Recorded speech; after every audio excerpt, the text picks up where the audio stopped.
Nothing's ever original anymore. What's the point in drawing? Who said it had to be? Some of the coolest things that I've seen are references to older things that inspired the creator. One of the mangas that does this the best is JoJo's Bizarre Adventure.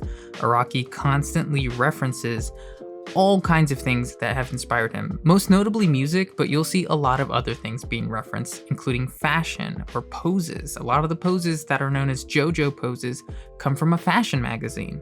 And if you ask me, that's pretty cool. You get to really see what inspires Araki, and if you do that, I think you'll actually put more of yourself into the work that you're creating, and it'll be a little bit more unique, a little bit more you. So don't feel like you have to create something totally original. In fact, what I'm doing here is in the top left and in the bottom right, I'm referencing Oda. I'm referencing 2 panels from One Piece. And it's really intentional here. I mean, these stand out a little bit from what I normally would put into Kannibal, what I would normally create. It's a little bit more flexible and rubbery and round, the same way that Oda would draw. And so I'm intentionally referencing One Piece because at the time I was feeling really inspired by One Piece. I was reading a lot of One Piece, and so I'm referencing something from the Arlong Park arc during some of those fights. And I think that's cool. And I do that all the way throughout. I reference One Punch, or I reference JoJo's, or I reference all kinds of things that I'm reading. Sometimes Chainsaw Man, Hunter x Hunter. There's all kinds of things that I try to intentionally reference. And it doesn't just show you where my inspiration's coming from, it also teaches me how some of these artists get to where they get to.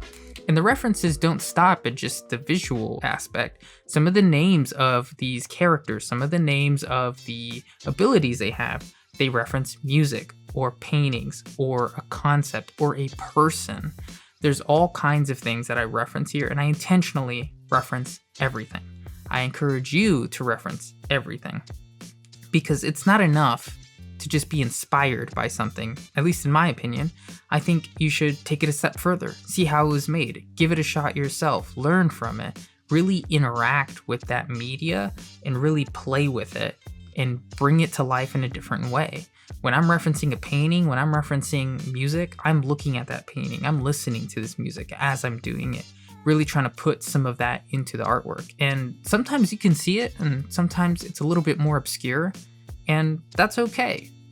Be intentional about it and just do your best. You'll be able to really feel that yourself, and I think it'll be really cool when somebody goes, hey, that's a JoJo's reference.